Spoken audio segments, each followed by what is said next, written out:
I'm Gab, he's Jules. Blue skies over West London. I don't know. I don't care. We're not there, right? No, we're in Berlin for Euro 2024. This is our first Gab and Jules show from Berlin. Jules, a lot going on. Most of the favorites winning early. Yeah. And let's start with one of the favorites, although James Ollie doesn't like it when we mention that. Doesn't it? Because they shouldn't be among the favorites because they haven't proved it. Right. That's a whole other kettle of fish. England coming away with a 1-0 win over Serbia. Yes, and I think for me the most important is you win. You'll start your tournament with a win. Yes, it was not maybe as convincing as we would have wanted it to be, but you've won. They've won against Croatia 1-0 in the last Euros and then went all the way to the final. It's not because you start slowly that you're not going to be good later in the tournament or you're not going to go far.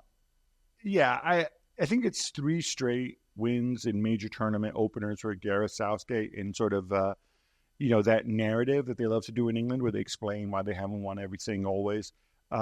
It's to do with the fact that pre-Southgate, they often started badly, dropped points. Yeah. And obviously, Southgate's got that under control.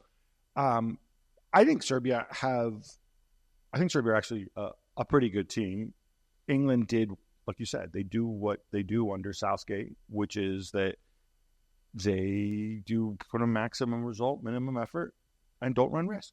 Yeah, I mean, there's clearly a lot of issues with this team. We can focus on the positive, and we should. And Bellingham asked for people to focus on the positive. Well, hey, Bellingham asked us to focus on the positive. But you said that to me even when we were preparing for the show.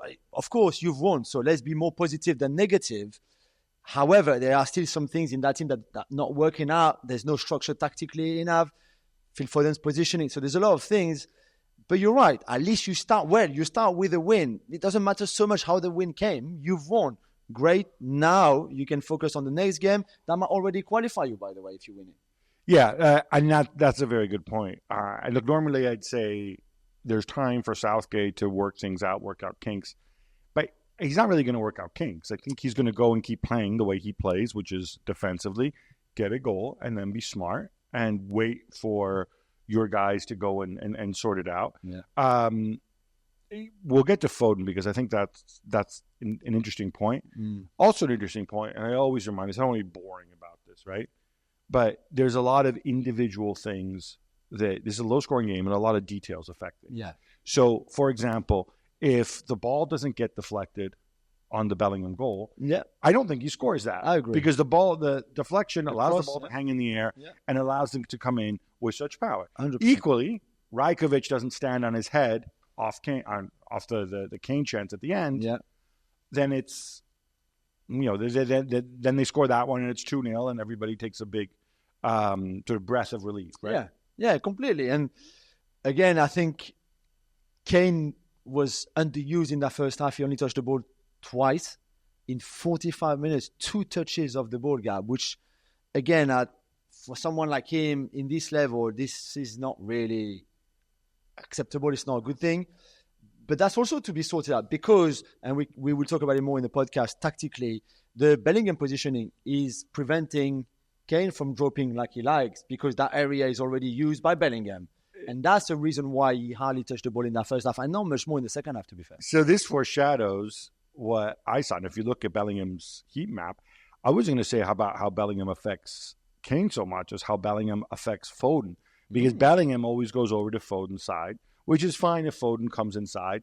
But we're gonna talk about that later. Yeah. I want to speak about Serbia a little bit as well because I looked through the individuals before the game, and this is a really talented team. And we can always talk about sort of smaller countries and about how, oh, look, I have too many superstars in the same position. Why can't they be spread out throughout the side? And every smaller nation, so to speak, is familiar with this.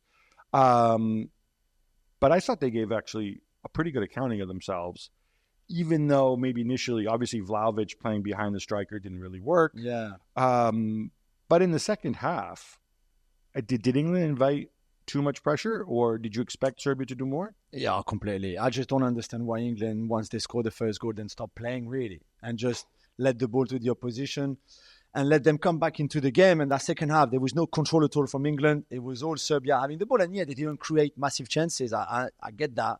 But still, you still give them the ball and let them play. And England was so deep. Everybody was so deep. They were all in their own half for no reason because you're much better than the opposition.